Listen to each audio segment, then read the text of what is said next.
Everyone knows that if you commit a crime, you could be forced to pay a fine or serve prison time.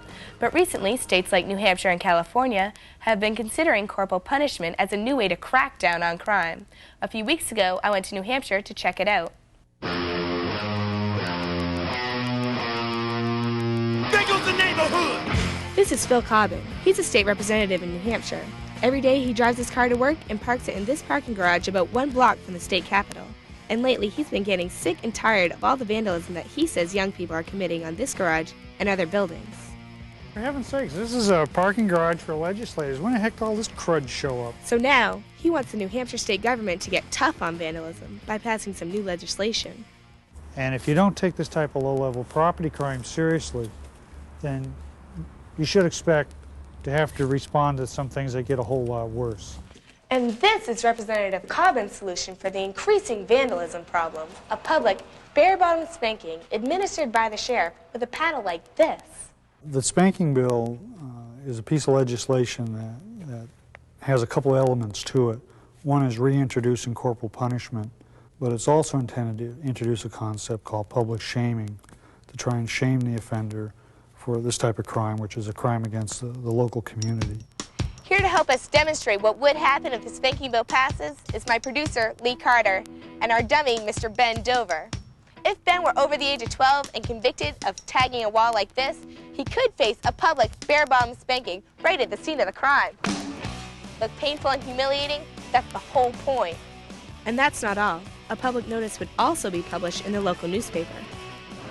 But not everyone in New Hampshire is in favor of this new bill. I spoke with Claire Ebel, a lawyer for the American Civil Liberties Union.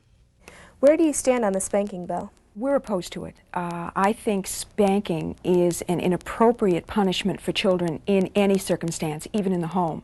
But for the state to engage in that kind of physical brutality toward children, I think it's positively intolerable. What sort of message do you feel that this is sending out to teens? I think that the message that any kind of violence perpetrated by adults against kids is the same. If you're bigger, if you're taller, and if you're stronger, it's okay to beat the whatever out of somebody who's smaller or less able to defend themselves. But Representative Cobbin disagrees. We want them to grow up and be a productive member of a civil society. If you don't have a civil society, you're not going to have any rights. And we want to pass on from generation to generation a vibrant, productive society. And you can't do that without any discipline.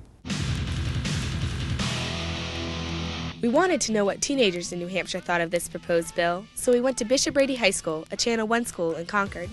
I think humiliation is a way to prevent other kids from doing it, because I know if I was up there being spanked in front of all my friends, I'd be like, I don't think they would want to do it. I think we should draw the line someplace, though. If we do public spankings, I mean, should we get mad at kids and tell them they have to go to bed earlier? Like, should we legislate early bedtimes? Or, like, where should we stop, you know? Legislate they have to eat their peas and carrots, and it seems like it's going a little bit too far. Now, this is not actually the real paddle that the sheriff would use. We just used this one to demonstrate what could happen if the bill passed. By the way, it did not pass in New Hampshire, but Representative Cobbin told us that he's not giving up and that he's supporting another corporal punishment bill in the legislature.